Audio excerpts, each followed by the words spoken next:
Racist cops arrest black woman, stunned when she's the judge presiding over their case.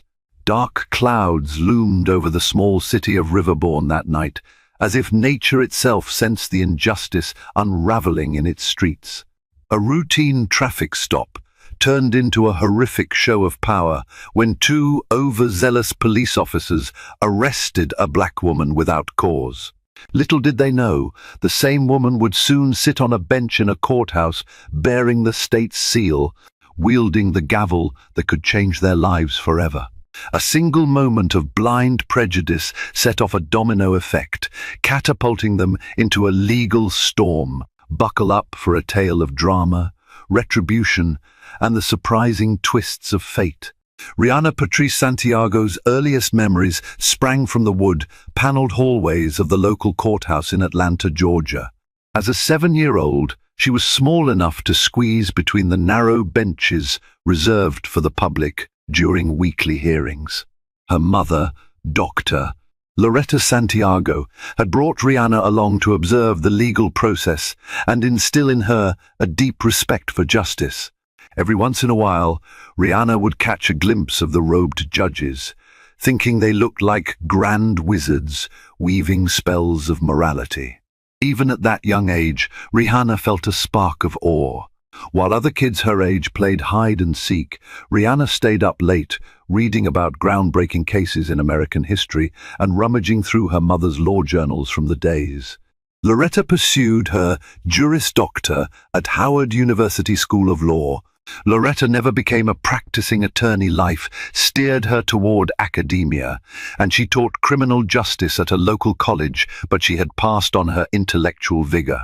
Rihanna grew up on stories of Thurgood Marshall and Constance Baker Motley. She devoured articles about the tragic cases that shaped civil rights, and she never shied away from confronting big questions about systemic oppression. By the time Rihanna reached high school, she'd already volunteered at legal clinics, offering her time to administrative tasks. She wasn't old enough to give legal advice, but she organized documents, fetched coffee, and carefully eavesdropped on lawyers discussing motions and strategy. Everyone around her could see that Rihanna was a born litigator, fearless in her curiosity and insatiable in her desire to learn. Graduating at the top of her class, Rihanna won a scholarship to Spelman College, where she double majored in political science and philosophy. After that, she attended Georgetown Law, her acceptance letter a dream come true. Early on, Rihanna set her sights on one goal: to become a judge and ensure justice for those wronged by society. She carried with her a fierce determination to challenge the bigotry she had witnessed around her. Growing up, Rihanna had experienced more than her fair share of microaggressions, cashiers suspiciously eyeing her when she tried to buy something expensive, teachers doubting the originality of her stellar essays, or acquaintances implying she'd only been admitted to prestigious programs because of affirmative action. Each slight cut deep, but instead of letting bitterness consume her, Rihanna channeled every hurt into her relentless sense of purpose. After years of clerkships, private practice, and a stint as an assistant district attorney, Rihanna rose through the ranks. She earned a reputation as brilliant, tough, but fair. When the opportunity to become a judge opened in Riverbourne, a modest city overshadowed by bigger metropolitan areas, Rihanna didn't hesitate. She'd learned the greatest impact often came where resources were scarce and attention minimal. So, she packed her entire life into a few suitcases and moved west, determined to uphold justice for a new community. It was a humid night in Riverbourne.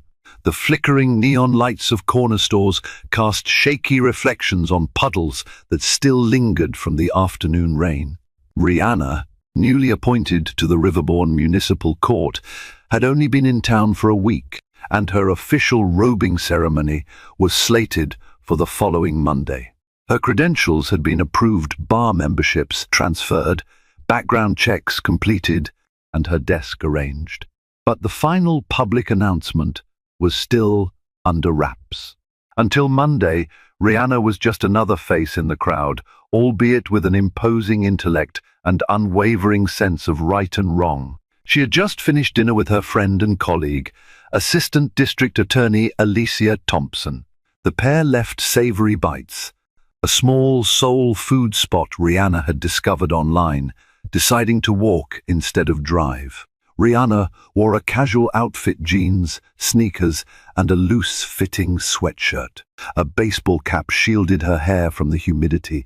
Even with minimal makeup, Rihanna's poise stood out.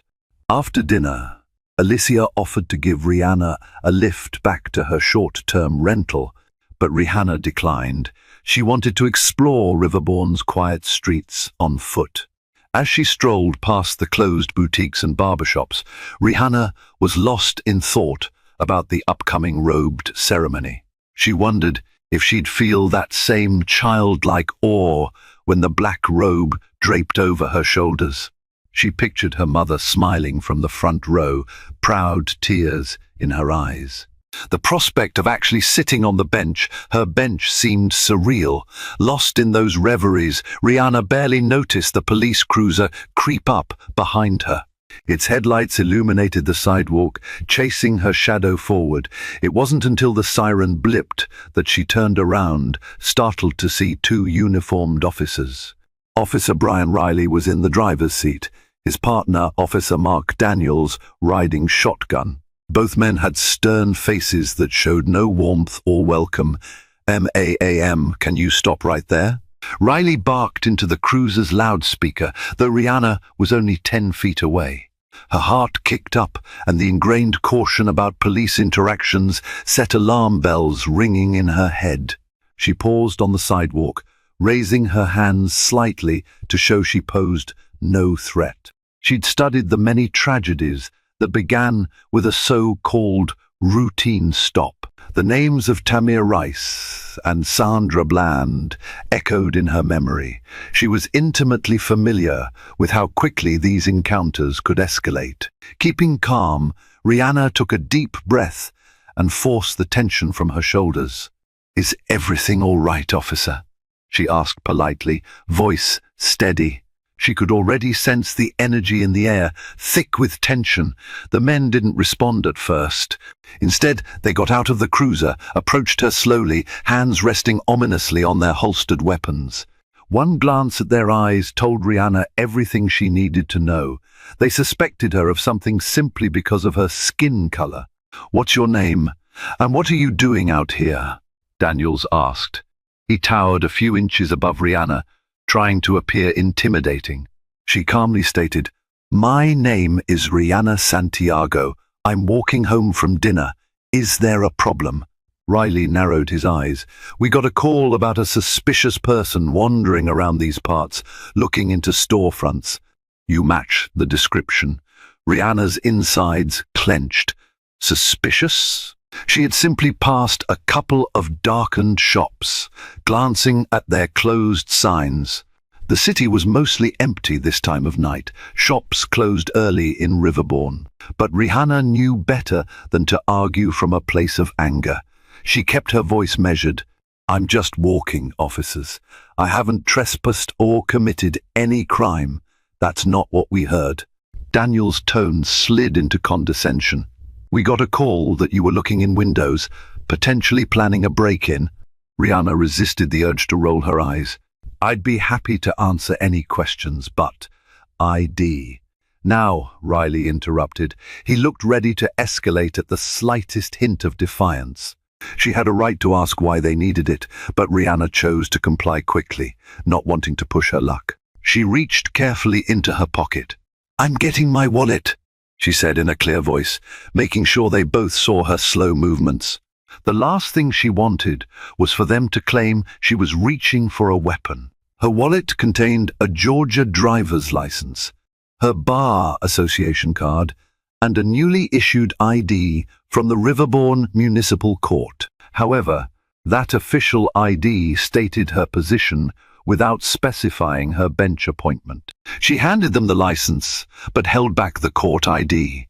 She wasn't sure how revealing her new position would play out, and she didn't want to incite more hostility. Officer Daniels examined the license, flipping it around as if seeking something suspicious. Georgia, huh? Long way from home. Why are you here in Riverbourne? Rihanna hesitated. She didn't want to lie. I've moved here for work, she said simply. What sort of work? Riley inquired, scanning her from head to toe as though she was lying. I'm an attorney, Rihanna answered, hoping that might quell their suspicions. However, if anything, the revelation seemed to heighten their skepticism. Attorney, huh? Daniel sneered. We've heard that one before. Rihanna realized the alarm bells in her mind had been right. These officers had come primed with bias. They'd already decided she was suspicious before she even spoke. You can run my license if you want to check anything, she offered. A mocking glint appeared in Riley's eyes. Oh, we will. Stay right where you are. They retreated to the cruiser, leaving Rihanna under the harsh glow of the street lamp. The minutes dragged, and Rihanna felt her anxiety surge. She'd done nothing wrong, but that hardly mattered if these officers decided to escalate. She recalled her mother's stern advice. Stay calm, be courteous, don't give them any reason to fear you. Rihanna was well aware that fear was lethal when combined with racism. Finally, Riley and Daniels returned, but they didn't give her license back. Instead, Riley said, "We want to do a quick search. Mind turning out your pockets?" Rihanna steeled herself. "Officers, am I being detained?" Daniels pursed his lips. "We have reason to believe you could be in possession of burglary tools. We got the call, and we're following protocol." That was an obvious pretext. Rihanna had no tools, no bags, nothing. She was carrying only her phone and wallet. Still, she recognized the precariousness of the situation. "This is an unlawful search," she began, but Riley cut her off by grabbing her wrist. Rihanna's instincts roared. She jerked back. "Don't touch me," she snapped, adrenaline pumping. But that minor resistance set them off. Riley twisted her arm behind her back, while Daniels forcefully pressed her against the police cruiser. Despite Rihanna's pleas, they handcuffed her, ignoring her protests about civil rights violations. Her eyes pricked with tears of rage and humiliation. In that moment, Rihanna understood the terrible position she was in, a powerless civilian in the eyes of these officers. Despite all her legal knowledge, neither of them had recognized her name from the court staff rosters. She was simply a black woman on the street at night, and that made her a target. They shoved her into the back of the cruiser. Her reflection in the barred window stared back, wide-eyed with shock. How had a simple walk home ended in police custody? Rihanna's mind whirled with the potential fallout. She was an attorney, soon to be a judge. Even if she posted bail quickly, this arrest would leave a mark unless she fought it. More pressing, these men had violated her rights. The logic that she had done nothing wrong offered little comfort. Innocence alone didn't always guarantee safety. As they drove toward the police station, Rihanna steadied herself. She knew from experience that fear, while natural, could cloud judgment. She needed to remain clear-headed. She would call the district attorney's office. She would call the presiding judge's chambers. She would fix this. For the time being, though, Rihanna was at the mercy of two officers who seemed hell-bent on teaching just another suspicious black woman a lesson. Once they arrived at the station, Rihanna expected some semblance of due process.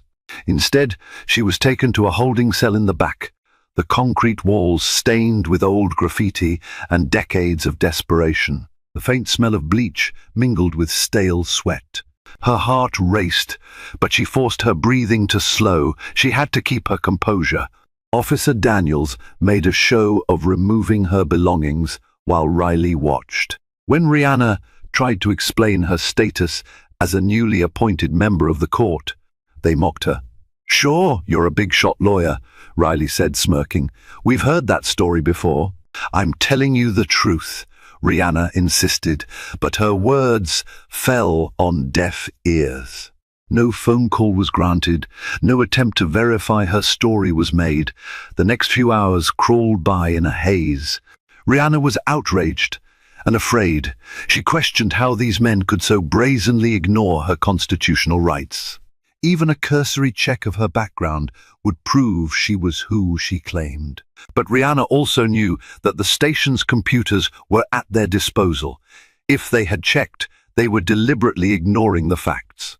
Or perhaps it hadn't even occurred to them that the background they'd find was impeccable. No arrests, no warrants, no criminal history. Maybe they just didn't care. She sat on a cold metal bench, hugging herself against the chill, trying to mentally rehearse every legal action she'd take once freed. She had to ensure these officers were held accountable.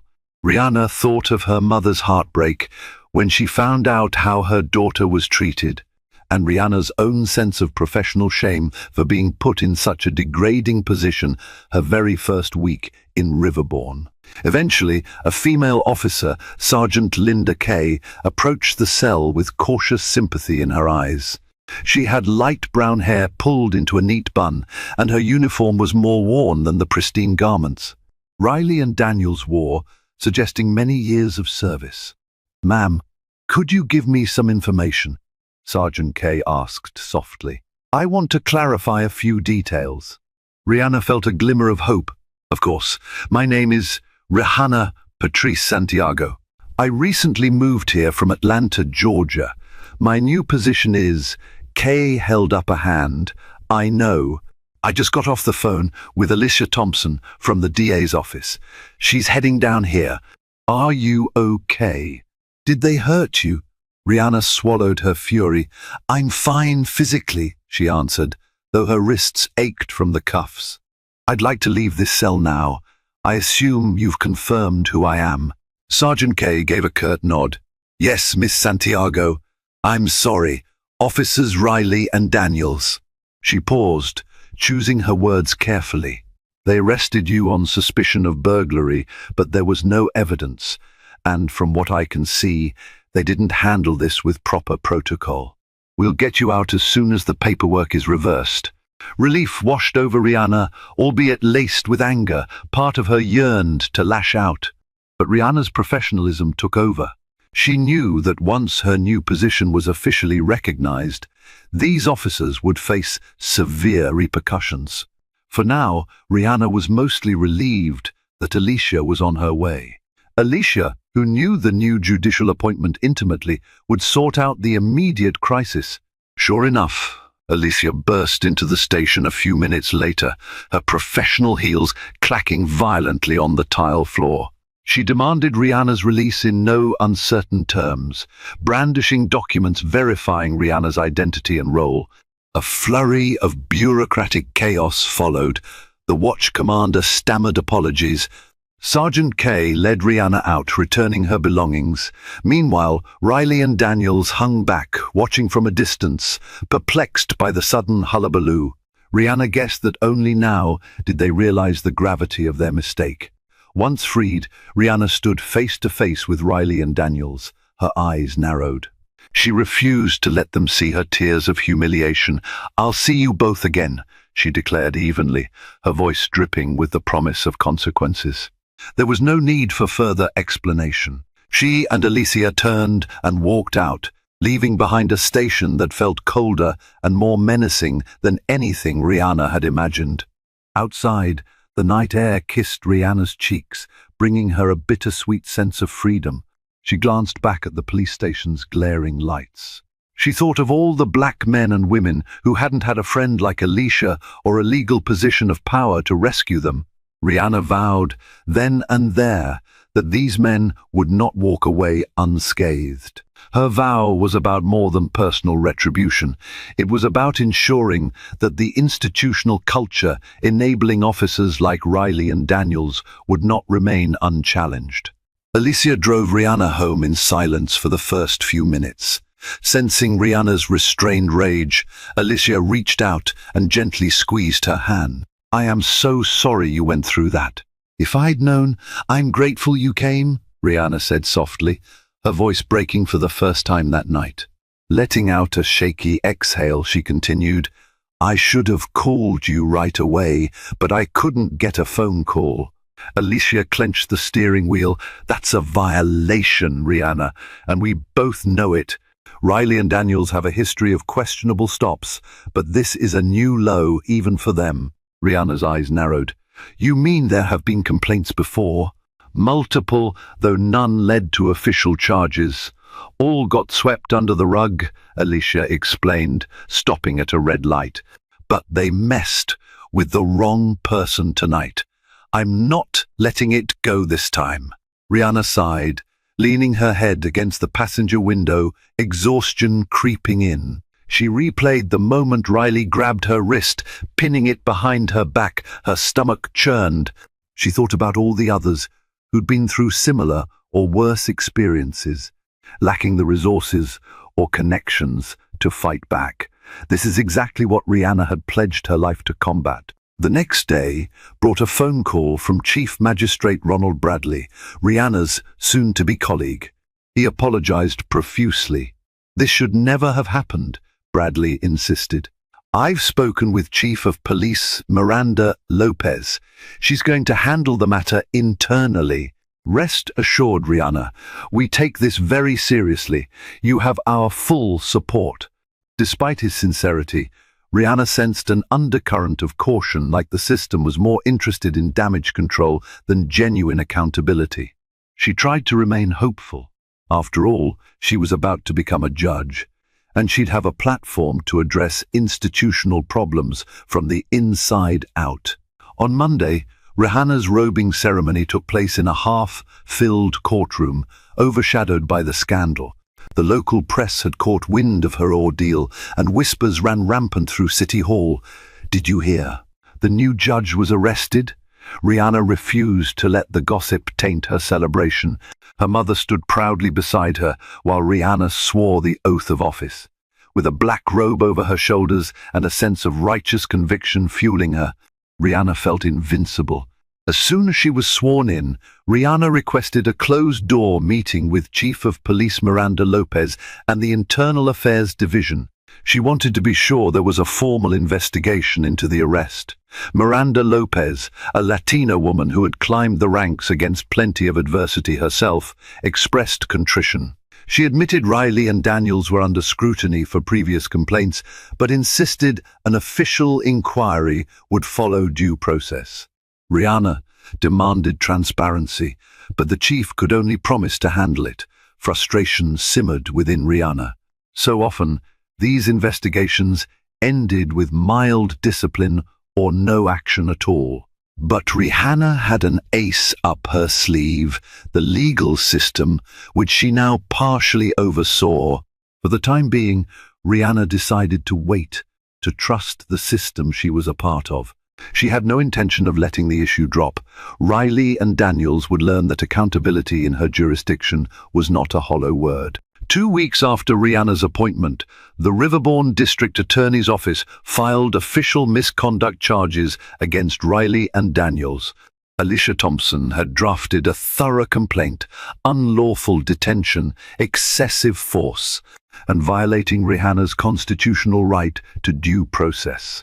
Although Rihanna was the victim, she had to remove herself from any direct involvement in the early investigative phase to avoid accusations of bias. Instead, Alicia spearheaded the prosecutorial angle. When the complaint became public, the city erupted with mixed reactions. Civil rights groups demanded the officers be fired immediately.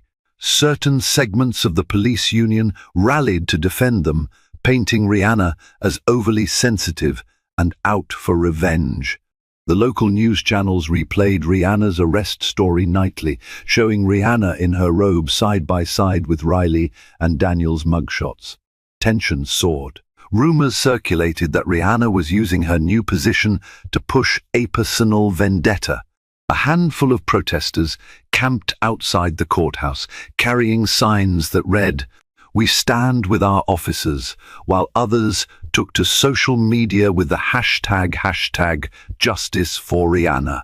During this uproar, Rihanna tried to focus on her daily docket: small claims, misdemeanors, traffic violations. The last thing she expected was to see Riley and Daniels appear before her bench, but fate had other plans. One Monday morning, Rihanna scanned the schedule. Nestled among the usual low-level criminal cases was State versus Brian Riley and Mark Daniels. Her pulse skittered. Was this a mistake? She called her clerk into chambers to confirm. Indeed, it was correct. Because of the backlog and rotation schedule, the officer's first hearing and arraignment on charges of official misconduct had fallen on Rihanna's calendar. She faced a dilemma. In standard procedure, a judge who is the victim in a case would recuse herself. Rihanna expected to be disqualified by default. Yet, no such directive came. The local judicial administration was so clogged, and most of the other judges had scheduling conflicts or were recused for having prior dealings with Riley and Daniels. Rihanna braced herself for how the defense counsel might respond. Typically, they'd file a motion to reassign the case to another judge. However, the city was short-staffed, especially after 2 judges had recently retired. Rihanna had a suspicion that if the defense tried to move the case to a new judge, the hearing date would be pushed back months, leaving the case in limbo. That Monday, Rihanna wrapped her robe around her shoulders and took the bench in a packed courtroom. People were standing against the back wall, craning their necks to witness the spectacle. As the defendants' names were called, Riley and Daniels marched in, their eyes locked with Rihanna's in stunned recognition. The bailiff intoned, "Your Honor, calling case number 2587, the State of Riverbourne versus Brian Riley and Mark Daniels." Time slowed for Rihanna. She recalled the roughness of Riley's grip, the clang of the cell door, the mocking laughter in their eyes. But Rihanna was more than her anger. She was a judge, sworn to uphold the law impartially. That vow echoed in her mind. "I do solemnly swear." She forced the memories aside and addressed the courtroom. "Ahem," she cleared her throat. "State your appearances." Alicia stood. Alicia Thompson, Assistant District Attorney for the state, Your Honor. A tall, silver-haired attorney named Jordan Underwood rose for the defense. Jordan Underwood, representing officers Brian Riley and Mark Daniels. Rihanna's voice remained steady. The defendants are charged with official misconduct, unlawful detention, and excessive force. Are your clients prepared to enter a plea? Underwood, in an impeccably tailored suit, glanced at Rihanna. "Before we do that, Your Honor, the defense wishes to address a matter of judicial recusal." The tension in the room thickened, spectators leaning in. Rihanna folded her hands on the bench. "Go ahead, Counselor." Underwood smoothed his tie. "Your Honor, you are personally the alleged victim in this case. We submit that, under these circumstances, your impartiality might reasonably be questioned, and we respectfully request reassignment to another judge." A hush fell. Rihanna took a deep breath. This was no surprise. "Mr. Underwood, I appreciate your concern. However, as you're aware, the entire bench of Riverbourne has encountered a series of conflicting cases. For expedience, the case was assigned to me. I am ready to hear arguments regarding recusal." Alicia jumped in. "Your Honor, the state argues that at this stage an arraignment there is no conflict in proceeding. If a trial is necessary, we can revisit the recusal question. However, immediate recusal will cause significant delay. These charges are a matter of urgent public interest." Underwood scoffed. "The defendants have a constitutional right to a fair trial, Miss Thompson, not to a rushed one. We demand a judge who is not a material witness." Rihanna weighed the arguments. Strictly by the book, Underwood was correct. Rihanna was more than a material witness. She was the complainant. But Rihanna also understood how these requests could drag on. The charges would languish. She decided to do what was within her ethical bounds: preside over the arraignment alone, then promptly reassign the trial to a visiting judge. That much she could do. "I've considered the defense's motion," she said. "Given my personal involvement, I will recuse myself from any evidentiary hearings or the trial itself. However, I see no reason why I cannot handle the ministerial task of arraignment today. The trial assignment can be made after I accept or reject the pleas. If the defense wishes to object further, they may file a written motion." Underwood grimaced but nodded. "Understood, Your Honor," Rihanna asked. "How do the defendants plead?" Both officers rose. "Not guilty," they said in unison, faces stoic. She set the next hearing date, stating that the matter of trial assignment would be resolved by the judicial administration. Then Rihanna concluded, "Bail is set at $25,000 each, subject to standard conditions. Court is adjourned." As Rihanna's gavel fell, Riley locked eyes with her, the hatred in his stare palpable. But Rihanna stared back calmly, her posture unyielding. She wasn't the frightened woman he'd shoved into a cruiser 2 weeks earlier. She was the judge, his judge, at least for that day. Though Rihanna knew she would step aside for the main trial, she relished the irony. Riley and Daniels forced to stand before her, forced to hear the charges against them, read aloud, forced to answer to the very person they deemed unworthy of basic respect. The media erupted after the arraignment.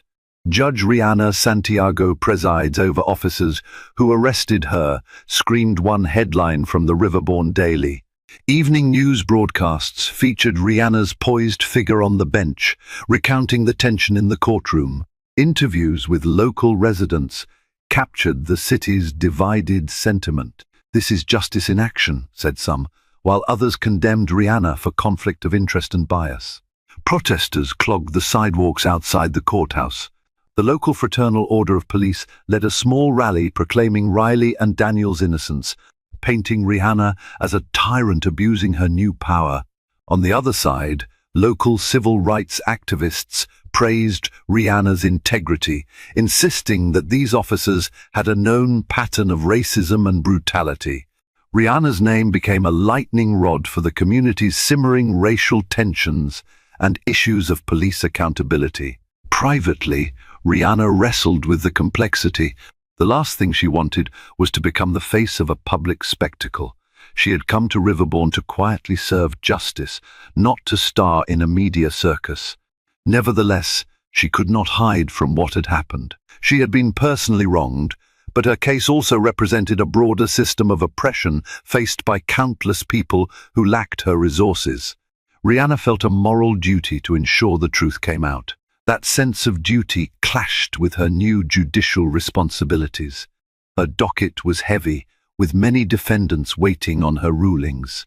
Each day, Rihanna strove to maintain fairness, to treat every litigant with dignity. She listened carefully to arguments, read legal briefs meticulously, and made reasoned decisions. Rumors swirled that Rihanna was gunning for crooked officers, that she was soft on minority defendants. But Rihanna didn't let the chatter deter her. She doled out judgments based on facts, not hearsay. A month passed, and Rihanna focused on her cases. Meanwhile, Alicia built her prosecution against Riley and Daniels. In mid-October, Rihanna learned that the administrative office had chosen a visiting judge, Marion Fields, to preside over the trial. Judge Fields was from a neighboring county, known for her no-nonsense approach. The trial was set for November. One crisp autumn afternoon, Rihanna was in her chambers, sorting through a mountain of documents, when Alicia knocked at the door. She entered, wearing a triumphant smile. "We've got a big break," she announced. Rihanna raised an eyebrow. "Regarding Riley and Daniels?"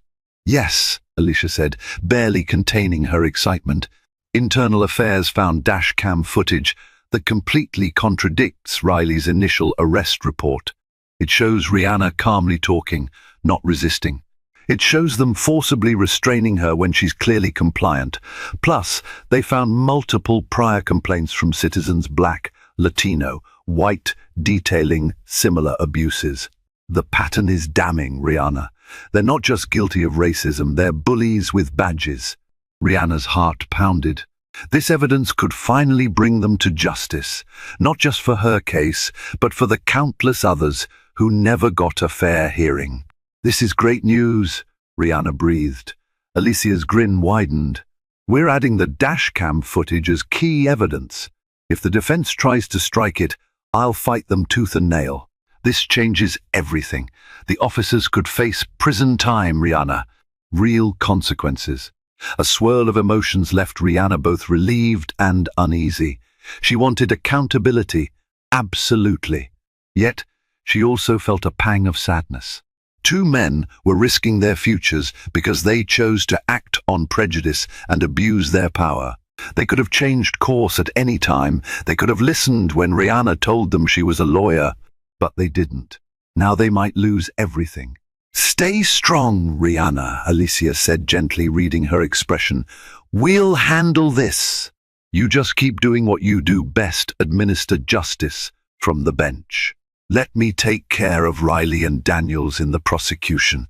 Rihanna nodded, grateful for Alicia's unwavering support. That night, as Rihanna left the courthouse, she gazed up at the stately columns and thought of all the steps it had taken for her to stand on the other side of that bench.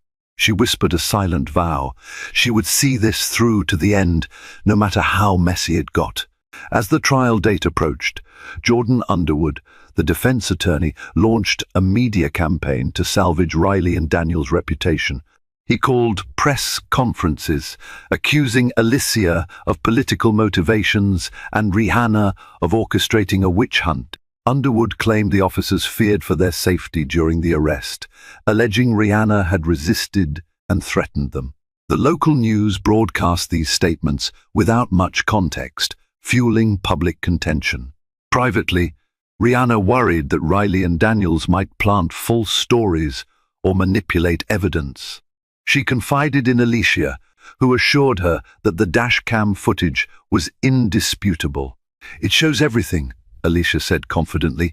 "No jury will buy their lies once they see the video.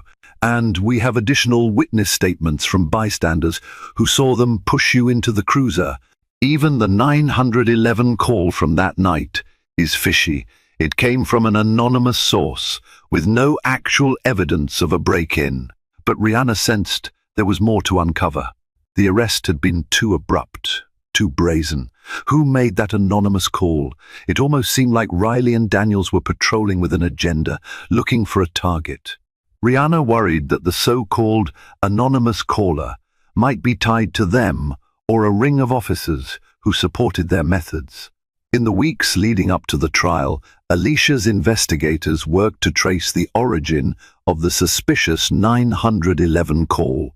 The call log showed it was placed from a burner phone. No registration, no known user. They retrieved partial cell tower data, placing the caller in the same quadrant of Riverbourne at that time. It was inconclusive, but Rihanna suspected Riley or Daniels themselves could have made the call, setting up a pretext to harass a random black person in the area. Then a bombshell arrived. An analyst from the police department's dispatch center discovered that the 911 line was never properly completed, meaning no official dispatch was truly created after the call. The system logs indicated a hang-up that never advanced to a full complaint. Yet, Riley and Daniels told Rihanna they were responding to a call. That meant they lied from the start. The next question was, why? Whispers inside the department suggested Riley and Daniels had a vile habit of fishing for easy arrests to boost their track record. They'd stop unsuspecting individuals, especially people of color, hoping to find minor offenses, a joint in the pocket, an outstanding warrant, or anything that could turn into an arrest. That night, Rihanna happened to be their target of opportunity. Armed with this new evidence, Alicia prepared a devastating case. Rihanna, while not testifying, was still the central figure. She dreaded the spotlight, but reminded herself that she represented not only her own dignity, but the principle that no one is above the law. On a chilly November morning, A line of onlookers snaked around the courthouse block. Judge Marion Fields had come to preside, and she wasted no time establishing her authority. A stern woman with salt and pepper hair, Fields addressed the gallery. "This is a court of law, not a spectacle. Any disruptions will be dealt with immediately." Riley and Daniels, both dressed in dark suits, sat at the defense table, flanked by Underwood. Alicia arrived with her team, accompanied by Rihanna's mother, who stood in quiet support. Though Rihanna was not required to attend, she chose to be present, seated in the public section to witness the proceedings. Alicia's opening statement was meticulous. She recounted Rihanna's credentials, the events of that night, the dashcam footage. She described how the officers had no legitimate call, how they forcibly searched Rihanna without probable cause, how they intentionally withheld her rights. Each detail hammered the narrative of abuse of power. Underwood's statement offered a stark contrast. He argued that Rihanna's aggressive demeanor had made the officers fear for their safety. He painted Rihanna as someone with political aspirations, implying she turned the arrest into a personal crusade once she realized she could use it to her advantage. The claim rang hollow, but it was enough to plant doubt in the minds of any jury members prone to trust law enforcement.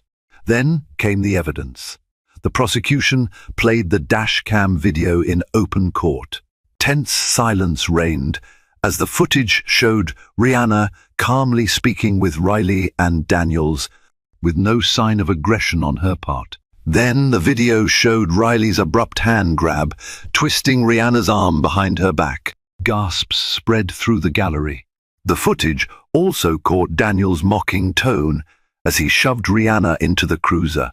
The short clip ended with Rihanna's muffled pleas about her rights being ignored.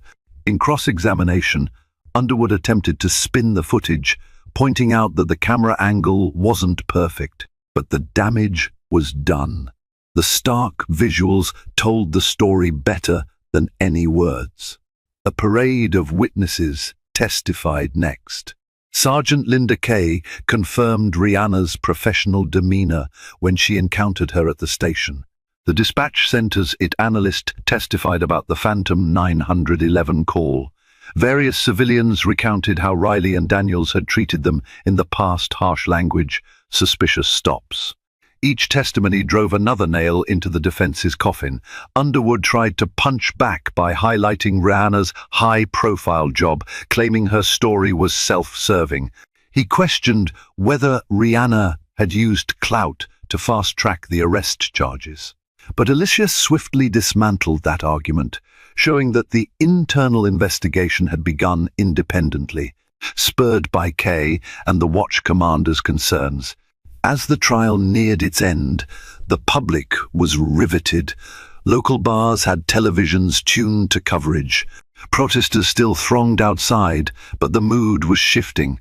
Many realized that Riley and Daniels had lied, that Rihanna's story held up under scrutiny.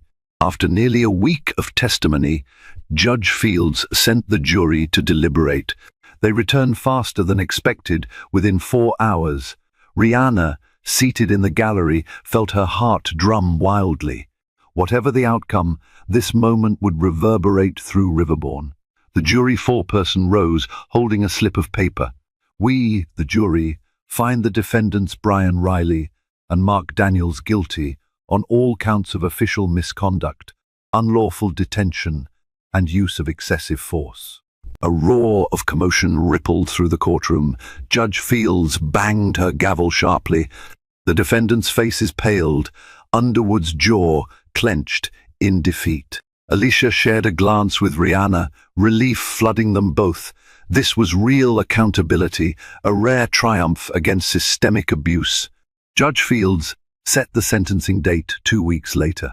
That day came, and Rihanna again attended, wanting closure. The courtroom was tense as Riley and Daniels, now disgraced, listened to the judge's scathing condemnation of their actions. "You wore the badge as a sacred trust," Judge Fields intoned. You betrayed that trust by targeting a citizen without probable cause, using force unnecessarily and endangering the integrity of our justice system. In no society can this be tolerated. With that, Judge Field sentenced each officer to 18 months in prison, plus probation and mandatory counseling. The shock was palpable. Police officers rarely served time for misconduct, especially not in small cities where the police union held sway. But Field's pronouncement made it clear the time for lenience was over. As they were led away in handcuffs, Rihanna watched. She felt no triumph in their downfall, only a grim satisfaction that justice had been served. Riley caught her eye, raw fury glinting in his stare. She imagined him replaying their fateful night and cursing the chain of events that led him here. Daniels merely looked shell-shocked, as though he couldn't grasp the severity of the outcome. Outside, Rihanna faced a swarm of reporters. Microphones and cameras were thrust in her face. "Judge Santiago, how do you feel about the verdict?" asked one reporter. "Do you believe justice was done?" cried another. Rihanna inhaled and gave a measured response. "Justice was served by a fair trial and an impartial jury. I ask the community to remember that this wasn't just about me, it was about upholding the law for everyone. We should never tolerate abuses of power, regardless of who the target is. I hope Riverbourne can move forward, repairing trust between citizens and law enforcement." Her words were replayed on the evening news, and Rihanna became a local icon of moral fortitude. Some hailed her as a hero, others reviled her, but Rihanna didn't concern herself with public adoration or scorn. She had done her duty both as a victim demanding accountability and as a judge committed to justice. In the following weeks, the city of Riverbourne experienced a turbulent transition. The police department underwent a thorough internal review. Some officers resigned, others were reassigned, and new training programs were instituted, focusing on de-escalation and cultural competency. Chief Miranda Lopez publicly acknowledged systemic failures and vowed to do better. Rihanna returned to her daily judicial responsibilities, refusing interviews and turning down offers from national media outlets. She just wanted to be the best judge she could be, focusing on cases that ranged from petty theft to civil disputes, guided by the same principle, fairness under the law. Her personal life began to heal too. The trauma of the wrongful arrest still haunted her nightmares, but therapy sessions and the unwavering support of her mother, Alicia, and new friends in Riverbourne helped. Rihanna found solace in Sunday morning strolls through the farmer's market, her robed figure replaced by casual jeans as she enjoyed local produce and friendly small talk. At these markets, people recognized her, offering handshakes or small words of gratitude. One chilly Saturday, Rihanna volunteered at a free legal clinic to help low-income residents navigate housing disputes. A young black mother approached, hesitance in her eyes. "Judge Santiago," she asked shyly, "I just wanted to say thank you, not just for what you did for yourself, but for all of us who've been profiled and harassed. It means a lot." Rihanna felt a lump in her throat. "Thank you for saying that. I hope you never have to face what I did." She realized in that moment how far-reaching the impact of her stand against Riley and Daniels was. Her case had shown that the system can work, but it needed people willing to risk their comfort and reputation to demand accountability. While Rihanna knew corruption and prejudice wouldn't vanish overnight, she took solace in the knowledge that she had shaken the old structures. The city, once complacent, was now stirred into action. 3 months after the trial, Rihanna was back in her chambers, presiding over a docket of small civil cases. At noon, she took a break, slipping into the corridor to stretch her legs. She passed by courtroom 2, where a group of new police recruits were attending a legal orientation. Sergeant Linda Kay was conducting the session. And remember, Kay's voice echoed, an arrest must be supported by reasonable suspicion and probable cause. Abusing your power will not be tolerated. Ask yourselves if you want to serve the community or suppress it. Rihanna paused, listening. A faint smile curved her lips. The seeds of change were taking root. Maybe, just maybe, Riverbourne would become an example of how a city can learn from its mistakes. She returned to her bench with renewed resolve, carrying her gavel like a torch in the ongoing battle for justice.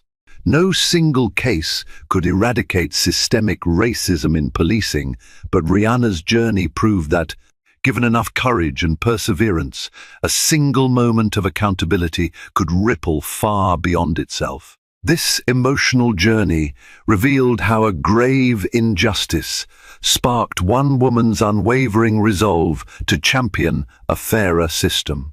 Through Rihanna Santiago's trials, we witnessed the tangled roots of institutional failings, the towering courage it takes to confront them, and the electrifying moment when those who wronged her had to face the very judge they once underestimated.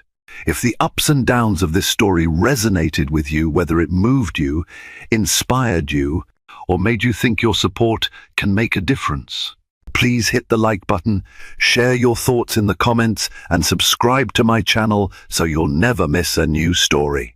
Let's keep shining a light on injustice and demanding real accountability. Together, we can uphold the ideals of truth, fairness, and hope. Your presence here matters, and I'm grateful for every step you've taken alongside me on this path.